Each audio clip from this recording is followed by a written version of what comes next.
அன்பு தமிழ் உறவுகளுக்கு வாகைச்சுடரின் அன்பு வணக்கங்கள். நம்மளுடைய வாகைச்சுடர்ல ஜிகே சம்பந்தமான வினா விடைகளை பார்த்துக்கிட்டு இருக்கோம்.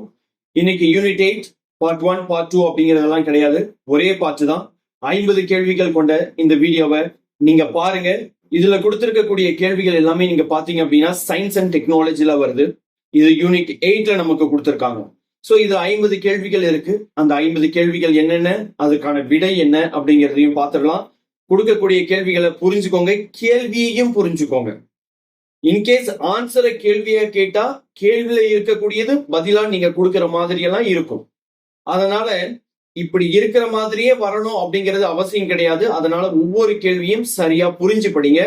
அதுக்கு முன்னாடி இன்னுமே சப்ஸ்கிரைப் பண்ணாம நீங்க பாத்துக்கிட்டு இருந்தீங்கன்னா நம்மளுடைய வாகைச்சுடரை சப்ஸ்கிரைப் பண்ணிக்கோங்க. அண்ட் மறக்காம இந்த வீடியோக்கு ஒரு லைக் கொடுங்க, உங்க நண்பர்களோட ஷேர் பண்ணிக்கோங்க.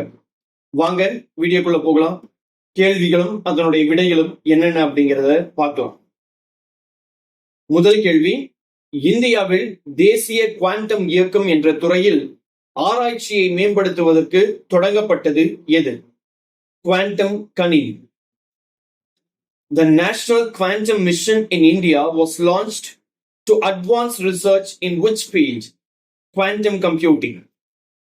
இரண்டாவது கேள்வி, ஜெனோம் இந்தியா திட்டத்தின் கீழ் 10,000 இந்தியர்களின் மரபணுக்களை வரிசைப்படுத்துவதன் நோக்கம் என்ன? மக்கள் தொகை பன்முகத்தன்மை மற்றும் நோய் வாய்ப்பு திறனை கண்டறிதல். The Genome India project aims to sequence the genomes of 10,000 Indian individuals to map population diversity and disease susceptibility. மூன்றாவது கேள்வி, ஒசாரிஸ் ரெக்ஸ் திட்டம் சமீபத்தில் பூமிக்கு மாதிரிகளை திருப்பி கொண்டு வந்தது. எந்த விண்வெளி நிறுவனத்தால் அது தொடங்கப்பட்டது? NASA. The OSIRIS-REx mission, which recently returned samples to Earth, was launched by which space agency? NASA.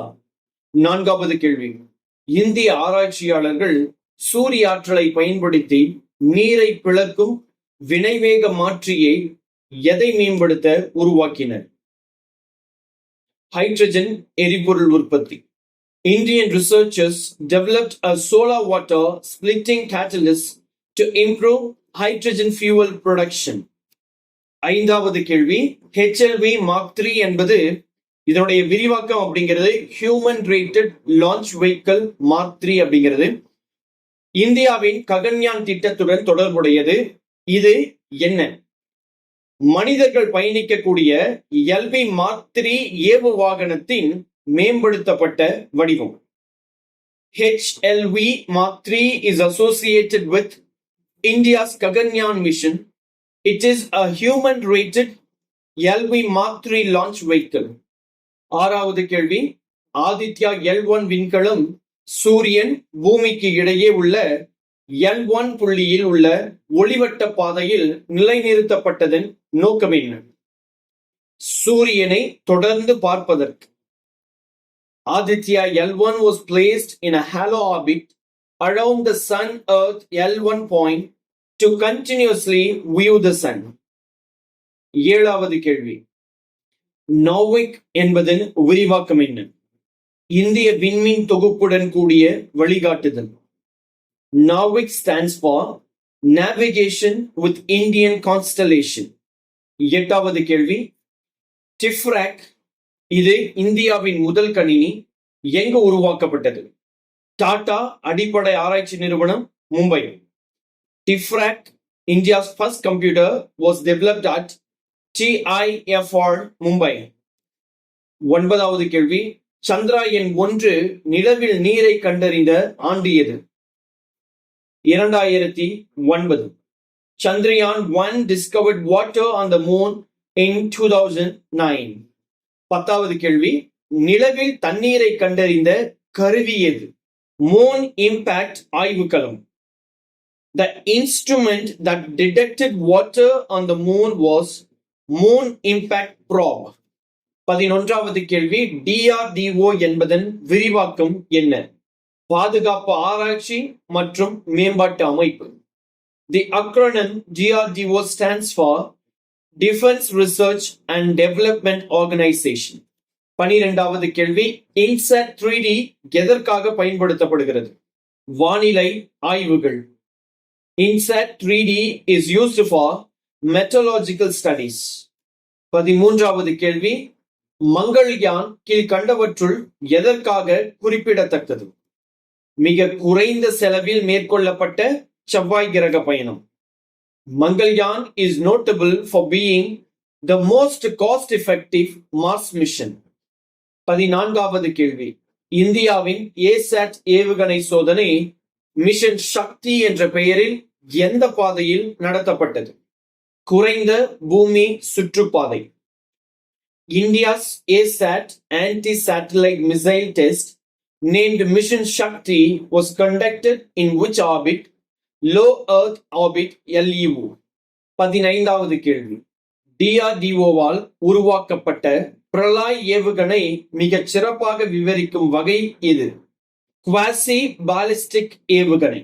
The Pralay missile developed by DRDO is best described as a tactical quasi-ballistic missile.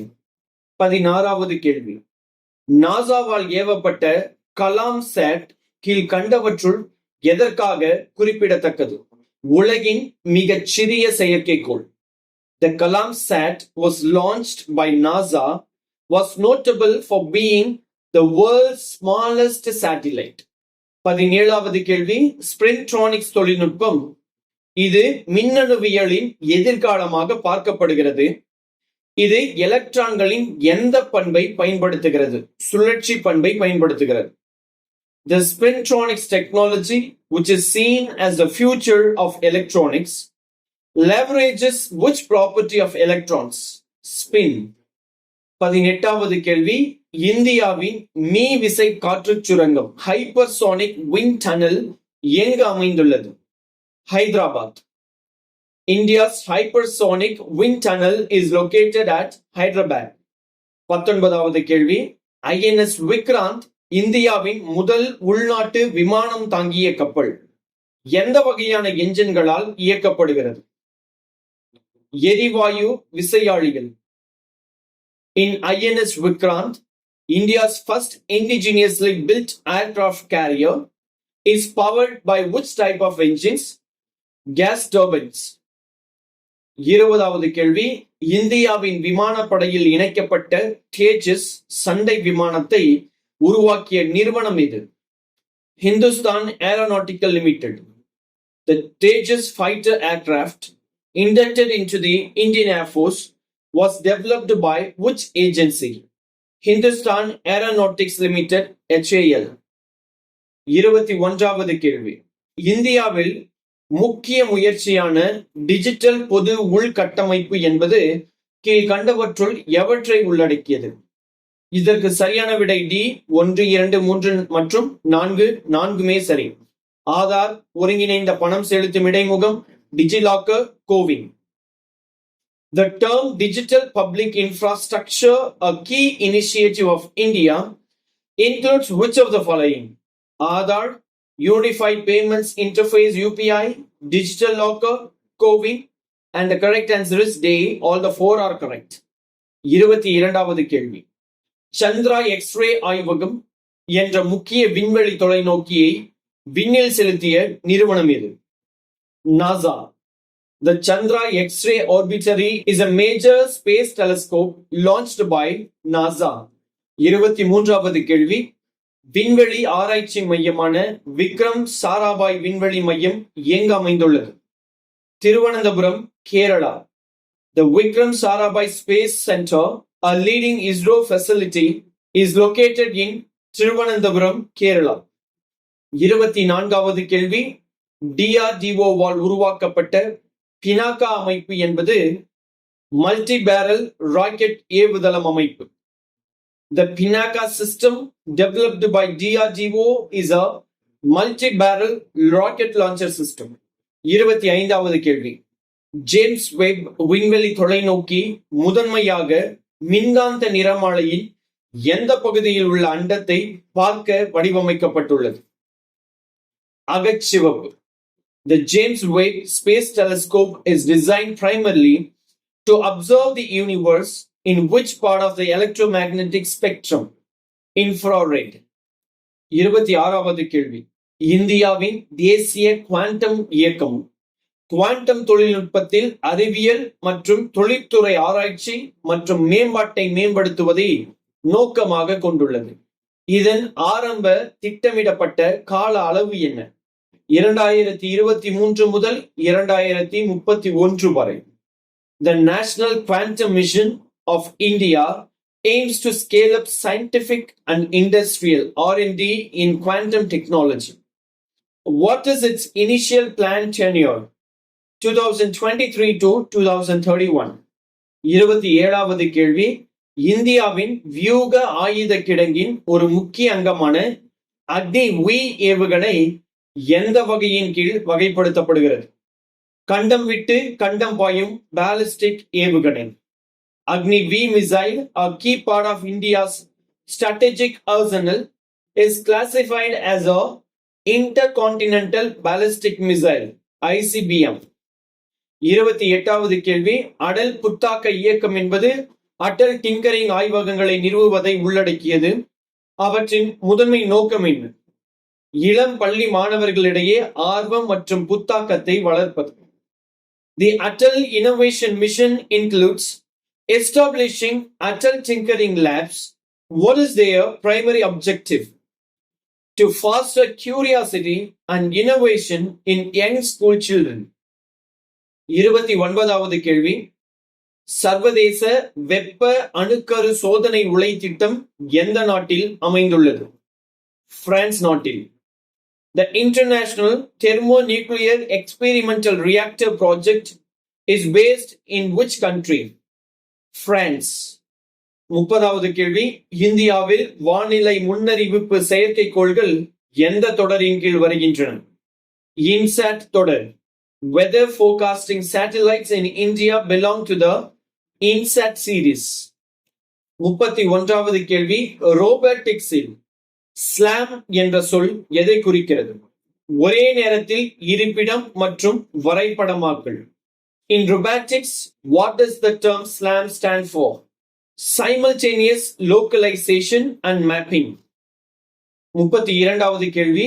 இந்திய விமானப்படையால் பயன்படுத்தப்படும் Sukhoi Su-30 MKI விமானம் எந்த நாட்டிலிருந்து உரிமை பெற்று இந்தியாவில் தயாரிக்கப்படுகிறது? ரஷ்ய நாட்டிலிருந்து. The Sukhoi Su-30 MKI aircraft used by the Indian Air Force is manufactured in India under license from which country? Russia. 33வது கேள்வி. ஒருங்கிணைந்த பணம் செலுத்தும் இடைமுகம் அமைப்பு யாரால் உருவாக்கப்பட்டது? இந்திய தேசிய கொடுப்பனவு கழகம். The Unified Payments Interface UPI system was developed by National Payments Corporation of India NPCI. 34வது கேள்வி. உலகளாவிய இருப்பிட அமைப்பு என்பது எந்த நாட்டிற்கு சொந்தமான மற்றும் இயக்கப்படும் செயற்கைக்கோள்களின் தொகுப்பு ஆகும்? அமெரிக்க ஐக்கிய நாடுகள். The Global Positioning System GPS is a constellation of satellites owned and operated by United States of America. 35வது கேள்வி. இந்தியாவில் உள்நாட்டிலேயே உருவாக்கப்பட்ட அஸ்தரா ஏவுகணை என்பது பார்வை எல்லைக்கு அப்பாலான வானிலிருந்து வான் தாக்கக்கூடிய ஏவுகணை. The Astara missile, indigenously developed by India, is a beyond visual range air-to-air missile. 36வது கேள்வி. டிஜி யாத்ரா திட்டம் சமீபத்தில் இந்திய விமான நிலையங்களில் நடைமுறைப்படுத்தப்பட்டது. அது என்ன? பயணிகளுக்கு பயோமெட்ரிக் அடிப்படையிலான தடையற்ற பயண அனுபவம்.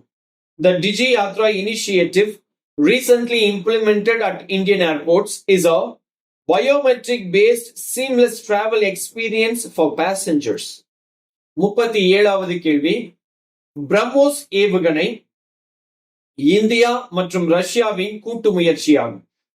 இது பிரம்மபுத்திரா மற்றும் எந்த இரண்டு ஆறுகளின் பெயரால் பெயரிடப்பட்டது? மாஸ்கோவா. The BrahMos missile, a joint venture between India and Russia, is named after two rivers. One is Brahmaputra, another one is Moskova. 38வது கேள்வி, சந்திராயன் 3 திட்டத்தில் நிலவின் தென்துருவத்தில் வெற்றிகரமாக மெதுவாக தரையிறங்கியின் பெயர் என்ன? Vikram. The Chandrayaan 3 mission successfully soft landed near the lunar south pole. The lander was named Vikram. 39வது கேள்வி, Narvik அமைப்பில் எத்தனை செயற்கைக்கோள்கள் உள்ளன? 7 செயற்கைக்கோள்கள். The Norvik navigation with Indian constellation. Navigation with Indian constellation system consists of how many satellites? 7. 40வது கேள்வி, தேசிய பயோஃபார்ம் இயக்கம் கீழ்கண்ட வேறு எந்த பெயரால் அறியப்படுகிறது? Innovate in India. The National Biopharma Mission is also known as Innovate in India I3 Mission. 41வது கேள்வி, quantum key distribution என்பது பாதுகாப்பான தகவல் தொடர்பு முறையாகும். இது எந்தகளை சார்ந்து இருப்பதால் பாதுகாப்பானதாக கருதப்படுகிறது? குவாண்டம் பின்னல் மற்றும் மேற்பொருத்துதல். The quantum key distribution is a secure communication method which is considered safe because it relies on the principles of quantum entanglement and superposition. 42வது கேள்வி, பெகாசஸ் ஸ்பைவேர் இது செய்திகளில் இடம்பெற்றுள்ளது. முதன்மையாக எதற்காக பயன்படுத்தப்படுகிறது? கண்காணிப்பு மற்றும் மொபைல் சாதனங்களிலிருந்து தரவு திருட்டு. The spyware Pegasus, which has been in the news, is primarily used for surveillance and data theft from mobile devices.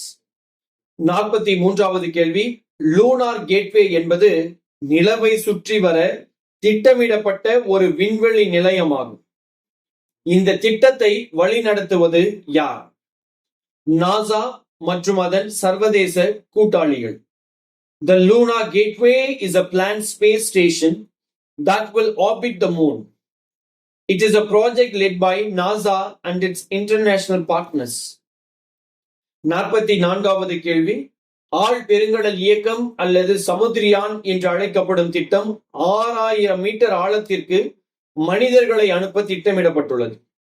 அதற்காக பயன்படுத்தப்படும் நீர்மூழ்கி களத்தின் பெயர் என்ன? மத்ஸ்யா அப்படிங்கிறதா அந்த நீர்மூழ்கி களத்தின் பெயர்.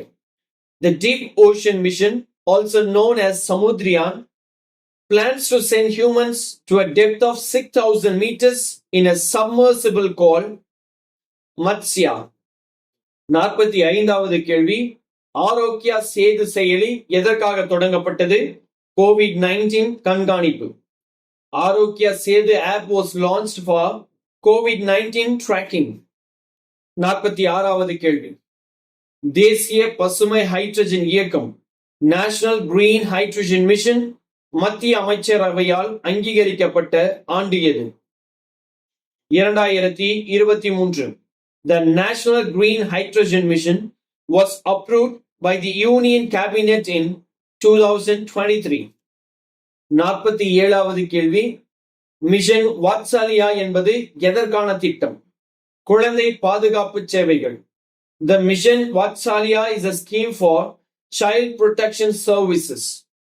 48வது கேள்வி, நமஸ்தே திட்டம் என்பது சமூக நீதி மற்றும் அதிகாரமளித்தல் அமைச்சகம் மற்றும் கீழ்கண்ட எந்த அமைச்சகத்தின் கூட்டு முயற்சியாகும்?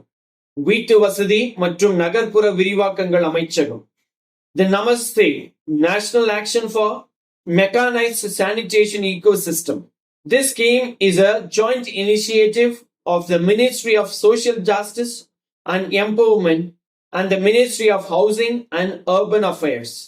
49வது கேள்வி, பார் ஓஎஸ் யாரால் உருவாக்கப்பட்டது? IIT Madras. Bar OS was developed by IIT Madras. 50வது கேள்வி, இந்தியாவின் முதல் குவாண்டம் கணினி இண்டஸ் யாரால் உருவாக்கப்பட்டது? QBAI.